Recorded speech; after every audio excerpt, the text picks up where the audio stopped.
विधानसभा निवडणुकीमध्ये महायुतीला महाविजय मिळाला, मात्र हा महाविजय मिळाल्यावरती विरोधक प्रश्न उपस्थित करतात, खास करून ईव्हीएम मशीनवरती सातत्याने प्रश्नचिन्ह उपस्थित केले जात आहेत. मार्केटवाडीमध्ये देखील त्याचबरोबर पवार साहेबांनी मतांच्या आकडेवारीवरून देखील टीका केली आहे तुमच्या पक्षावर.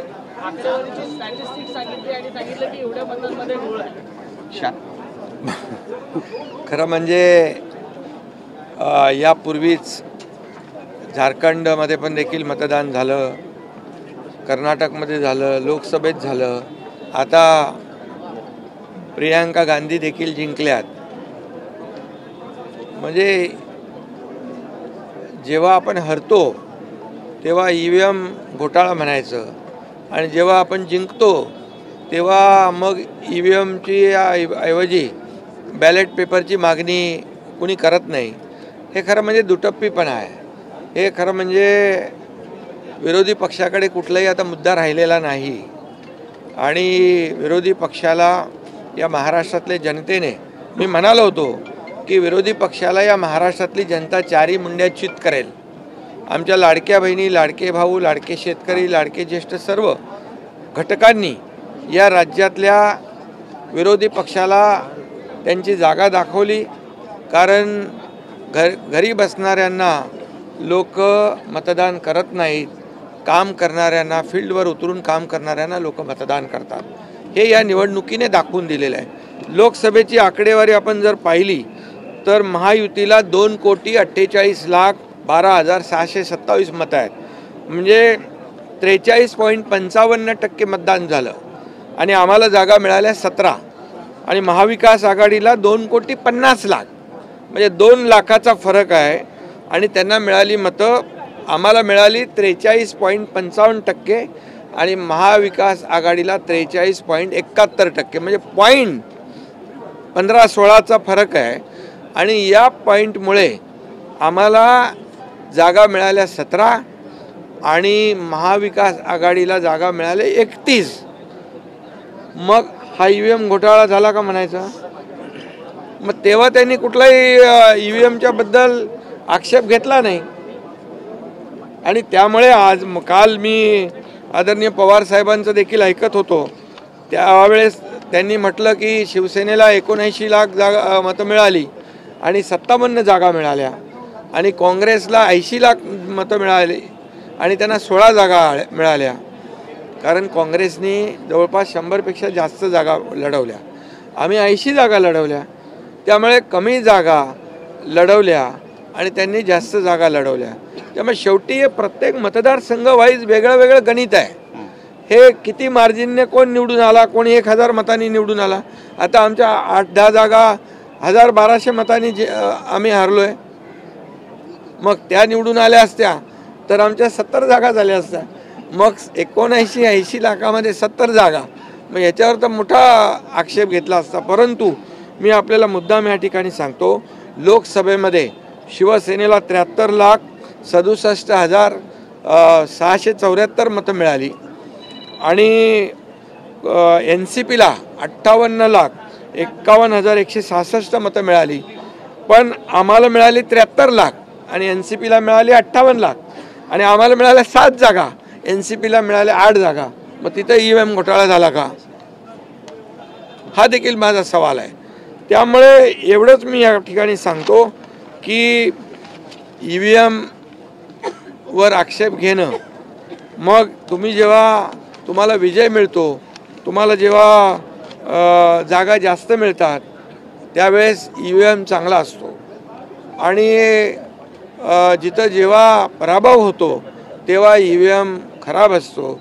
असं एक फक्त ईव्हीएमवरच नाही आहे, पण सुप्रीम कोर्टापासून निवडणूक आयोगापर्यंत प्रत्येक वेळेला विरोधी पक्षाने जेव्हा त्यांच्या बाजूचा निकाल लागला तेव्हा त्यांना चांगलं म्हटलं, ही यंत्रणा चांगली आहे, सुप्रीम कोर्ट, हायकोर्ट चांगलं आहे.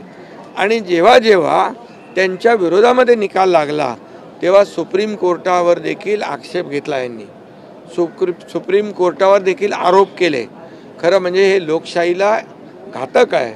आणि या महाराष्ट्रामध्ये आता लोकशाही मार्गाने झालेल्या निवडणुका ज्या आहेत या सर्व जनतेने गेल्या 2.5 वर्षाचं जे आमचं काम महायुतीचं हे पाहिलं.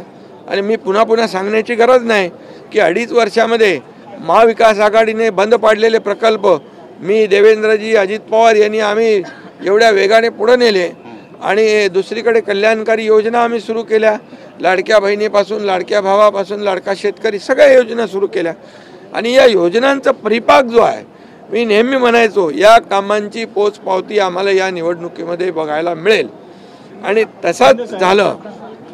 आणि त्यामुळे विरोधी पक्षाला माझं आव्हान आहे, हे रडगाणं आता थांबवा आणि आम्ही जो विकास केलेला आहे त्या विकास रडगाणं बंद करा आणि विकास गाणं सुरू करा. पण उद्धव ठाकरे पण टीका करतात, म्हणतात की आणि घपलाय आणि आता आपल्याला झोपून चालणार नाही, आता जागा राहून काम करावं लागेल. उद्धव ठाकरे म्हणतात की मशीनमध्ये घपलाय, आता झोपून चालणार नाही, आता जागा राहून काम करावं लागेल. ज्याप्रमाणे निवडणूक करत आहे आणि ग्रामीण लोकांचं मागणं आहे, ग्रामपंचायतचं मागणं आहे की एक बॅलेट पेपरवर ही निवडणूक होऊ द्या. ग्रामपंचायत अरे असं कोणाला वाटलं म्हणून काही कोणी करत करतं. प्रमुख संस्था आहे. अरे तुम्हाला वाटलं मग आता नाना पटोले जिंकलेत, किती मताने जिंकले ते? बरं, आणखी कोण जिंकलेत? रोहित पवार आहेत. ईव्हीएम घोटाळा केलाय. मग आता त्यांनी काय म्हणायचं त्याच्यामध्ये? काय ईव्हीएम घोटाळा झाला म्हणायचं? एक सांगतो मी, कुणाला काही वाटेल म्हणून कुणी काही निर्णय घेऊ शकतो का? हे नियम, लोकशाहीमध्ये नियम ठरलेले आहेत.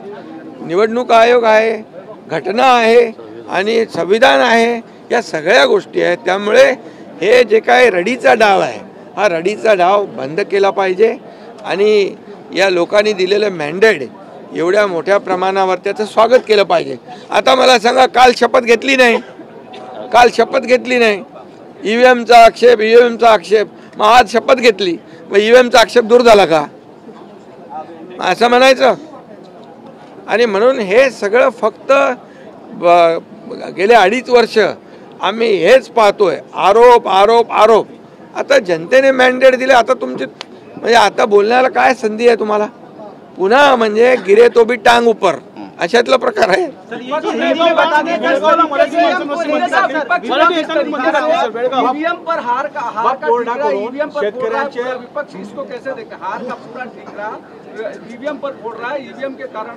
मैं इतना ही कहूँगा, विपक्ष को ये जो महाराष्ट्र की जनता ने क्लियर मैंडेट दिया है उसका स्वागत करना चाहिए.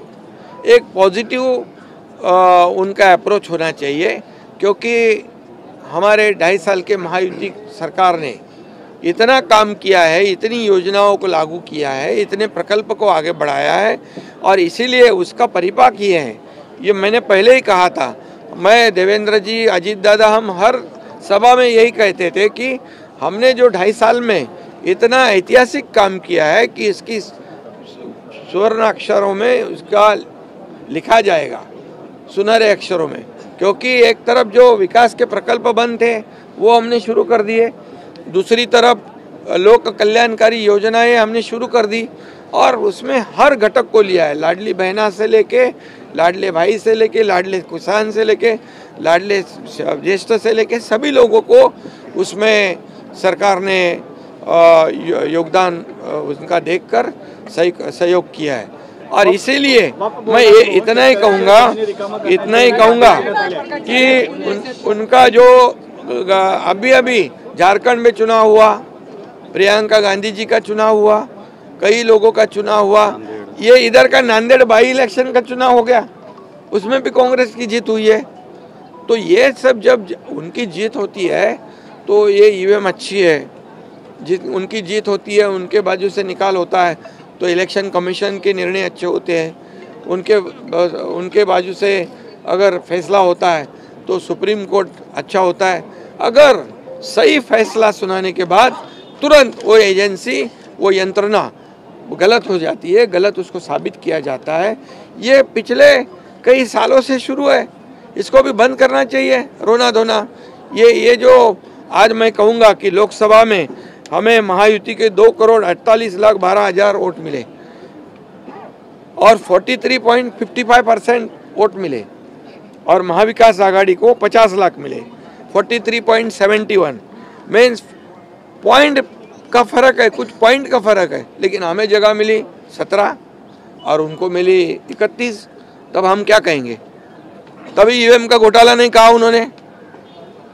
अभी हमारे को 73,77,000 मिले लोकसभा में शिवसेना को, और एनसीपी को 58 लाख मिले सिर्फ, लेकिन उनके 8 सीट आ गए, हमारी 7 सीटें आई। तभी क्या ईवीएम का घोटाला हो? तभी बोले नहीं कुछ। इसका मतलब क्या है?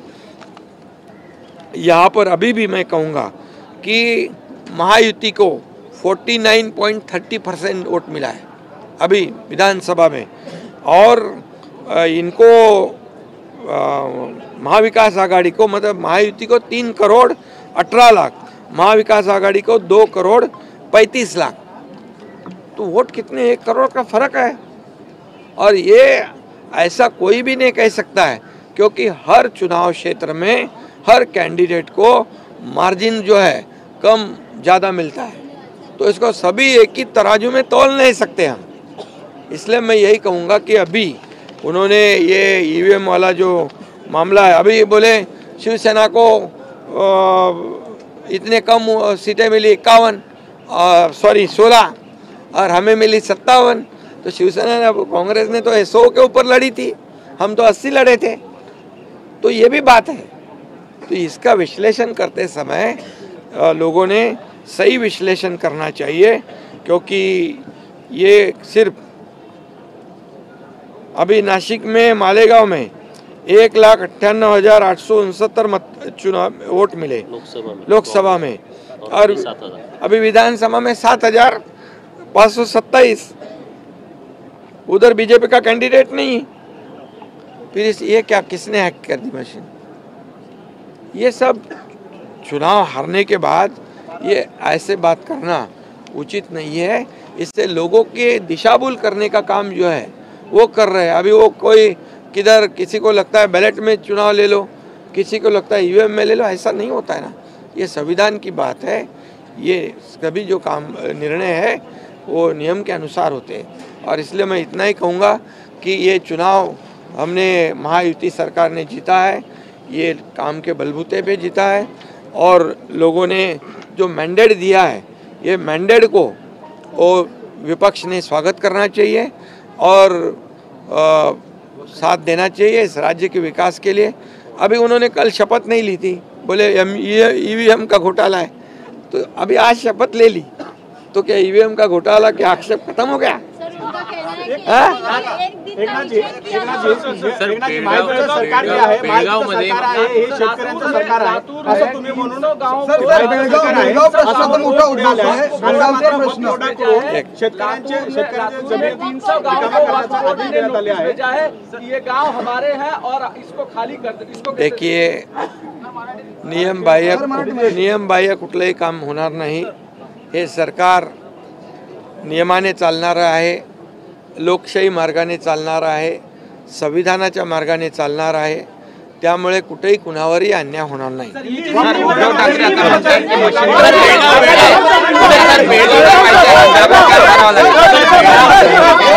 म्हणतात की आता जागून काम करावं लागेल। उद्धव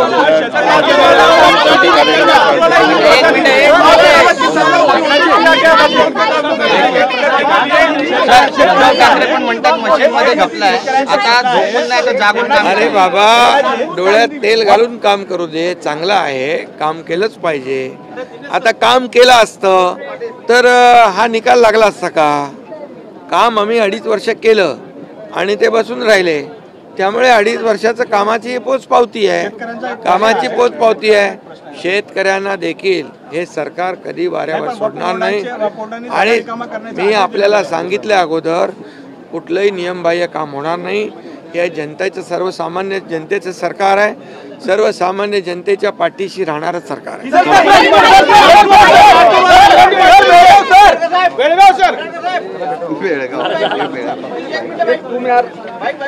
अरे झालं ना आता काय विषय काय?